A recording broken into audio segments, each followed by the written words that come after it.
Well, happy Thursday, all you fabulous freight masters out there. For those of you that are maybe new to the channel, my name is Tim, and I provide you with tips, resources, information, some of it my own opinion, um, and hopefully try to, help everybody out and help everybody succeed.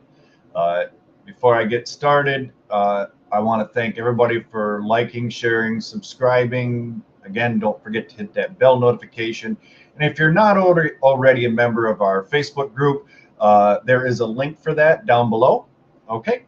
And when you join, the one thing I do ask, because we try to keep out, as many scammers, spammers, and stuff. Please answer all of the answers and answer them truthfully when you answer the membership questions. You'd be surprised the number of them that I get that don't answer, or they just answer yes, yes, yes, yes, or okay, okay, okay. They're pretty simple questions, So all of that being said, let's get into it. So I hope you guys have had a great week. I apologize for not doing a video last week. If you saw my community post, my wife had a heart attack, and so I was out for a little while. Just one of those unforeseen, unavoidable things that happened, right? So today we're talking about the freight market forecast, right? And I felt like this was a pretty good topic to cover, because it seems like in the more and more here lately, one besides how do I find customers has been what's going on, what should I do, and some of that kind of falls in line with finding customers and finding more freight, because we've had even veterans in the industry, whether you were an agent, a broker, maybe you're an owner operator, small fleet owner, and you felt the impact of the recession that we've been in, right?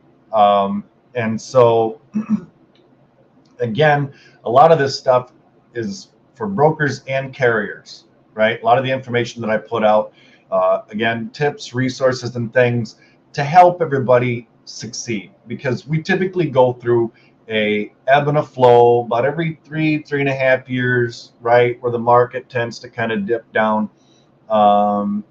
This year's been exceptional in a downturn. I know there's some of you out there that are still thriving, but I think moreover, there's a lot of people, again, whether you're carrier or broker, that have really felt the impact on this. And I've got friends that have got 18, 20, 30 years in the industry, and they're failing. It's very, very, very unfortunate. I hate to see it, and it's been weighing on my mind. I hate to see that, right? I want to see everybody succeed and do well, and not saying that this is one of the the reason why anybody's going under, whether carrier or whatever. We always need to kind of prepare for that downturn when it happens, right? I think that we all kind of tend to get a little bit excited when the market's up, capacity's tight, and things are booming, and there's tons of freight, and everybody's doing well, right? And it's easy to go buy new this, go buy new that, and everything. And it's just we're not preparing for the future, I guess is what I'm saying. Not that that's the sole reason why anybody fails, but I hear a lot of that over the years. So yeah, we are still very much in a shipper's market. Volumes obviously are down. Rejection rates have fallen below 3.5%. Open capacity is still high. Is that to say that there's too many trucks, too many drivers on the road? No. I think it's just based on the volume of freight that's out there on the market versus the capacity that we have, right? It's fallen. Our freight volumes have fallen so drastically that even where we should be with capacity, it's still too high, right? Does that make sense? So we should see a bit of an uptick this month, maybe even a little bit into December, probably not a ton. Kind of based on the forecasts with everything, analytics and stuff. Obviously, we're heading into the holidays. So you'll see, a lot of foodstuffs kind of going. I just saw recently that steel production is down. I forget the exact percentage. I was kind of running over some of this stuff fairly quickly, you know. But yeah, dry van, moreover, has, I think, seen larger impact as a result of the recession than a lot of your open deck and refrigerated freight. So I don't know that there's any magic bullet for any of this. If you got into the industry this year and you've been struggling, I hope that doesn't continue very much longer. Obviously, after December, we're going to hit our January, February lull, where freight almost comes to like a crawl. There's just typically not a lot going on. If you are a carrier or a broker, I would suggest looking at seasonal freight to help sustain you through that lull in January, February, right? Sometimes that can kind of creep a little bit into March, but for the most part, it's traditionally January, February. Same thing for you brokers, right? Stuff that I've talked about in previous videos, you can look that up. A lot of your root vegetables, if you're a carrier with a vent van reefer, that can kind of help get you through. There's a lot of and as a broker as well, start focusing on those shippers that are, things like potatoes, just for instance. Okay. A lot of that is your winter crops, I guess is what I'm saying. Right now, Christmas trees should be moving. They've probably been moving a little bit already. So we should start, seeing a little bit of that. A lot of that, obviously, open deck, dry van. But the big question is when does all this end? Well, it's debatable. I've looked at a lot of different data this week, and depending upon who you believe, whether those numbers are skewed, biased, how they came up with it, right? And I'm not going to get into politics or anything like that. But I do think that probably overall, a lot of what the data is showing us is that sometime in second quarter of 2024, we should start to see the market start to kind of recover a little bit. I don't want to say to what extent, not that it's going to come back with a huge rebound and things will be booming. I think that we'll probably still see a little bit of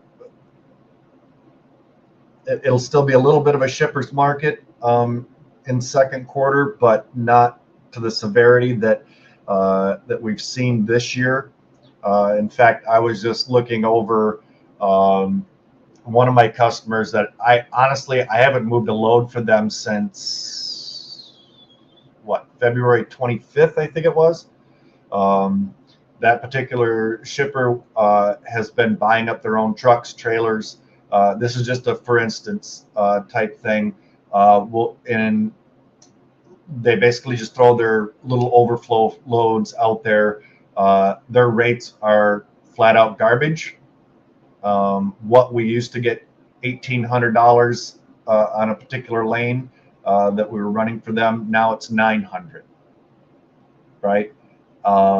And with some of this, they require larger cargo coverage. Some of it being as high as 400,000, and they want to pay $1.58 to $1.89 a mile. If you're a carrier, it doesn't make sense.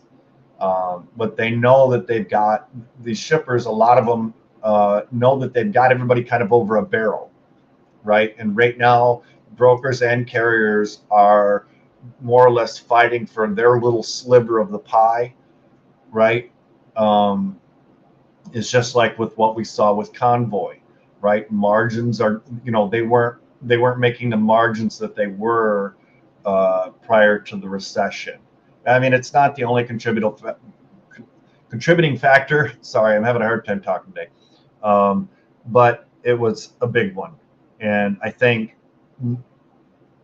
overall, I think a lot of brokers' margins have gone down. We posted earlier, or just, I don't know what, a month or so ago, the average owner operators operating costs were at what, $251 a mile.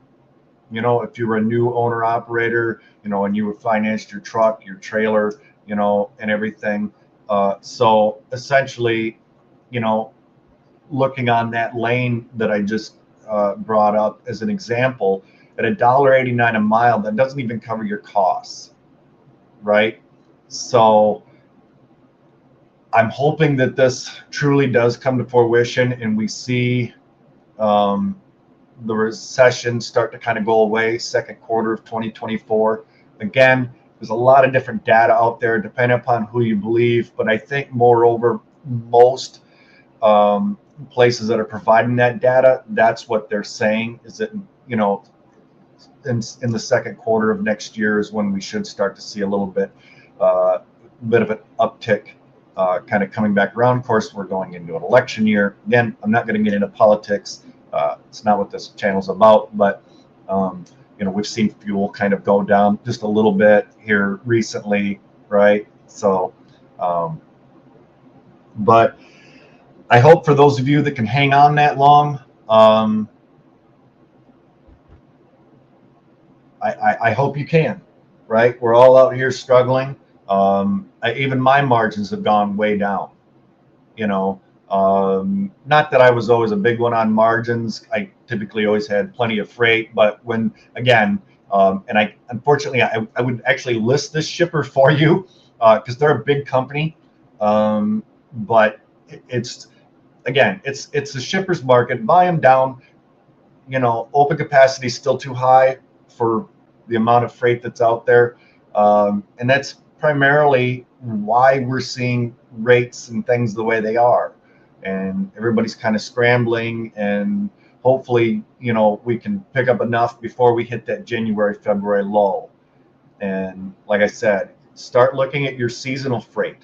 If you're moving steel and you don't have enough steel customers or enough steel freight, right, to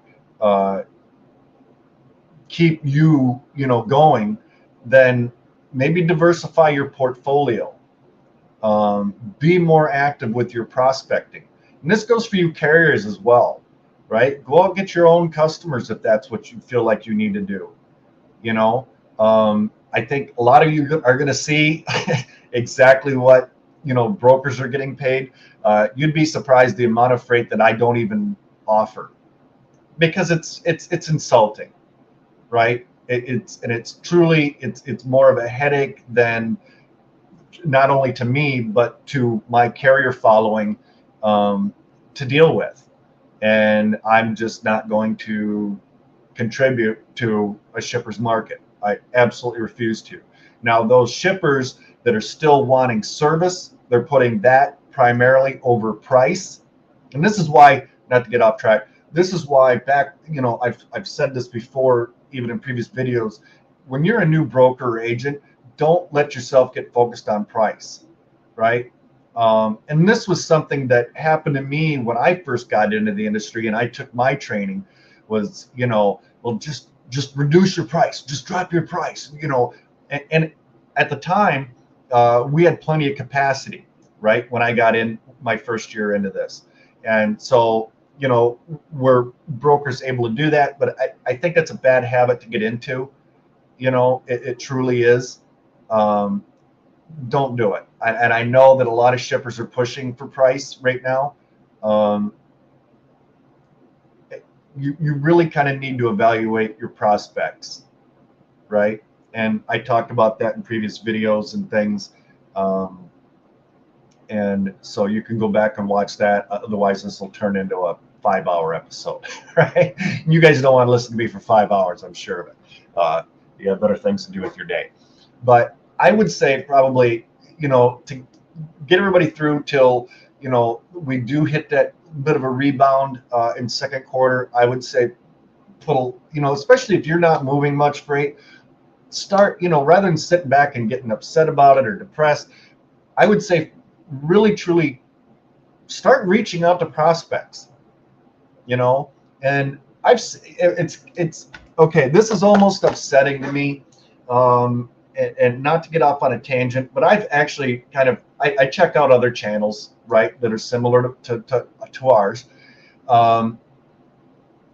And there was one video somewhat recently that I saw, you know, and it said, you know, if you're a new broker or agent, you know, do what you can. If that means making 15 calls a day or a week, you know, I don't believe that. I truly do not believe that. Otherwise, what are you doing with the rest of your time? If you're not moving freight, why are you not on the phone, you know, prospecting? Why are you not doing research on these customers? Why are you not, if you don't have a LinkedIn profile, right? We've got videos on that. Why are we not, you might as well just get out. And I never say that to anybody, because I think, well, where there's a will, there's a way. But if you're only making 15 calls a week, you will not make it right now. I mean, unless you've got $100,000 in your bank account, right, or some other side income to sustain you until, you know, we do get into a rebound.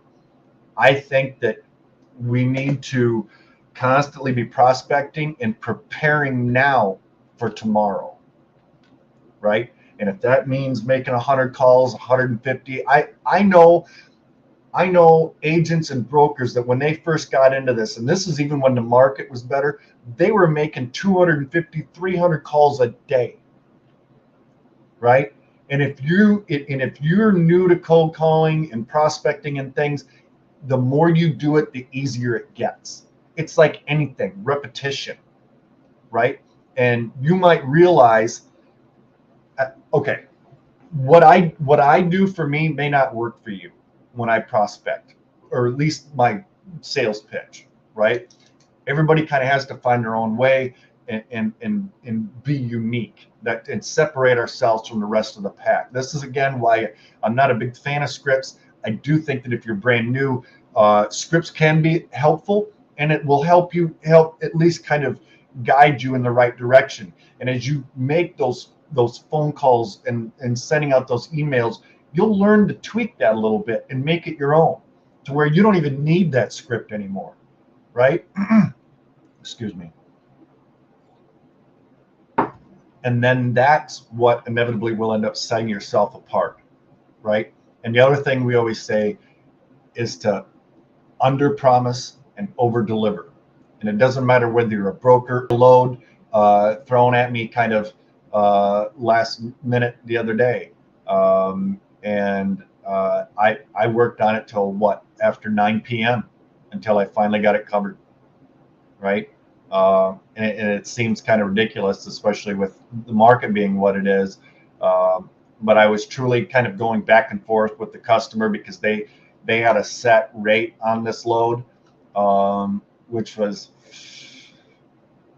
we were close, right, to where we needed to be to keep my carrier happy, but we needed just that little bit of a bump, and they kept fighting me. And again, I you know, and this was a good carrier that I've worked with, you know, over the years, and I more or less was able to sell it on service versus price. It just took me a little while to do it, for them to kind of realize. But that's I guess kind of here and there. But yeah, second quarter next year, we should start to see a little bit of a rebound again. This month, we should start to see some of that, but it'll fade away very quickly. And by the end of this month, or at the end of this month, when we get into December, you're going to go, where did November go? Right? It'll go by very, very, very, very quickly, I think, for a lot of us. And then we'll start to hit our lull. So again, if you're into produce or you're looking to diversify your portfolio, start looking at those produce customers maybe that are shipping during the winter. That was something that I did even way back when, years ago, when, you know, my other customers' freight was kind of trickling down a little bit, you know, for those couple of months. You know, I got in with some produce shippers and I shipped potatoes and carrots and things, a lot of your root vegetables, right? Look at imports, right? Talk to your freight forwarders. Get set up with them, because, you know, we're going to start getting more of that coming in, at least for now. I hope this was a little bit helpful, guys. Again, if you need to reach out to me, you need a little help, a little bump in the right direction, anything like that, have any other questions on anything that I can answer for you, reach out to me, freightmasterresources@gmail.com. I'll do my best to answer anything and everything. And if you're a carrier, broker, if you hit me with a question that I'm like, or I might need a second opinion on that, because, you know, like I said, if I don't know it, I guarantee you I know somebody who does, because I do a ton of networking, right? I know a lot of people in the industry, and a lot of them are veterans that I trust. I truly do. If you are needing factoring right now, again, we recommend Operify. Tom and his team are phenomenal over there. Anything you need, it's on the websites. The links are down below. A lot of useful resources. I do have some updates to do on some of that. Obviously, if you are needing a load board subscription to DAT, they're no longer doing the first month free, because a lot of the scammers and things out there, they were signing up for their first month and dumping and all that. But they are offering 10% off for your first 12 months, which actually equates to a much better savings. For those of you looking to sign up for a new account, and that's for new accounts only, right? So you can't just cancel your subscription and then re-sign up. They won't let you do that. Yeah, I hope you guys found this helpful. Again, I apologize for not doing the video last week. Again, my wife was in the hospital, so I just kind of want to get caught up with you guys, and this is something that everybody's been kind of hitting me with, and I'm kind of trying to get caught up with everything. I'll try to be on again tomorrow. Otherwise, I'll see you guys probably next week. If you need help with your prospecting tips or anything, again, we've got a ton of videos, or you can email me, and I'll help you out the best I can, right? Because I mean, even as long as I've been doing this, I'm actively and constantly prospecting, right? Because one thing we've always learned over the years is typically your fault, their fault, nobody's fault. At some point in time, your customers will leave you, right? Whether they end up going bankrupt, maybe they bring in a different shipping manager and he says, I'm wiping everybody out and bringing my own people in, and you're just out. You know what I mean? And it can happen overnight. So prospect. Okay, guys? All right. I love y'all. I'm praying for you, and I'll talk to you next time.